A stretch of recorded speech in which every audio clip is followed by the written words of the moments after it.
Roberts. Thank you. As a servant to the many different people who make up our one Queensland community, polling has turned against the Voice because the Prime Minister has told a lie too far. Prime Minister Albanese said repeatedly the Uluru Statement fits on one A4 page, and he was committed to implementing the statement in full. The Uluru Statement is 26 pages. The remaining pages have been released under Freedom of Information.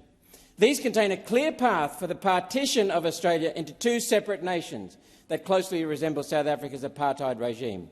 On committing to implementing the Uluru Statement in full, while lying about the contents of the statement, the Prime Minister has told a lie too far. As opposition leader— Sorry, Senator Roberts. Sorry, there's a point of order. Senator Brown. Ask Senator Roberts to withdraw those assertions about the Prime Minister. Yes, Senator Brown. No, thank you, Senator Brown. There is a request. Senator Roberts, from Senator Brown to withdraw. I must apologise. I was reading something. I did not hear it. So, Senator Roberts, I don't know what you said, but there is a request to withdraw. Do I take it around lying? Is that what it is? The Prime Minister has deliberately contradicted his own statements. No, I'm sorry. Sorry, I'm going to seek guidance because I did not hear it. Sorry.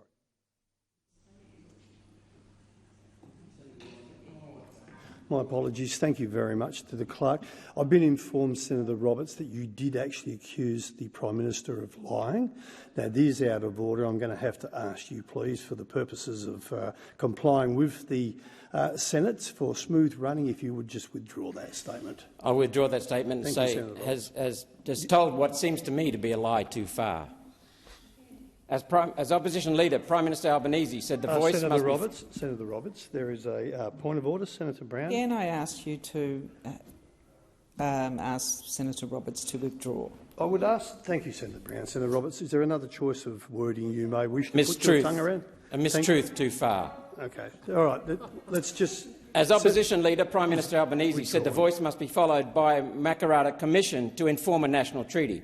Yet he failed to tell Australians that without the Voice passing, there's no national body of Australians with which to sign a treaty. The Prime Minister's decision to not admit that without the Voice there can be no meaningful treaty is a mistruth too far. When asked on ABC Radio if the Voice is passed, he will move on to treaty, the Prime Minister said no. His exact word, no. And yet the Uluru Statement includes a high-level treaty, and the Prime Minister has called in Parliament for treaty. It's on record, and he has the T-shirt to prove it. The Prime Minister's denial of his intention to proceed to treaty is a mistruth too far. The Uluru Statement calls for reparations in the form of an annual cash payment calculated as a percentage of our GDP.